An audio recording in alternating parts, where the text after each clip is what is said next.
কবিতাৰ শিৰোনাম বিশ্বাস। কবি হৰে কৃষ্ণ ডেকা। মোৰ আইতাই হুমুনিয়াহ কাঢ়িলে কৈছিল ঈশ্বৰ, আৰু মোৰ অতপালিত অতিষ্ঠ হলে কৈছিল ভগৱান। মই সুধিছিলো, আইতা, ঈশ্বৰ আৰু ভগৱান একে বস্তু নেকি? আইতাৰ ঈশ্বৰ ভয়ৰ ঈশ্বৰ নাছিল, তেওঁৰ ঈশ্বৰ আহিছিল বিশ্বাসৰ পৰা। আইতাই কৈছিল, বিশ্বাস ৰাখিবি, বিশ্বাসত সকলো পায়। কি সৰল আছিল আইতাৰ দৰ্শন।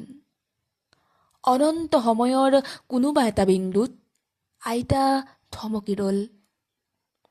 আইতাৰ মুঠ খোৱা চকুত বিশ্বাস শান্তিৰে শুইছিল।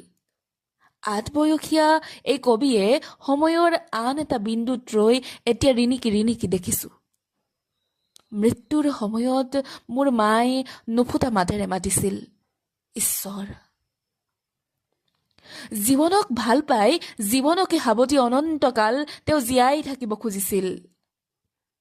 মৰণৰ ছাঁ নামি আহোঁতে মাৰ চকুত আছিল আতংক। তেওঁৰ ঈশ্বৰ আছিল ভয়ৰ। তেওঁ ৰৈ যোৱা সময়ৰ সেই বিন্দুটো এতিয়াও স্পষ্টকৈ দেখা পাওঁ।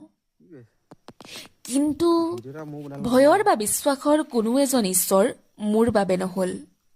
মোৰ বাবে ঈশ্বৰ বীজগণিতৰ এক্সো নহয়। এক্স এটাৰ বাবেওতো বিশ্বাস লাগে।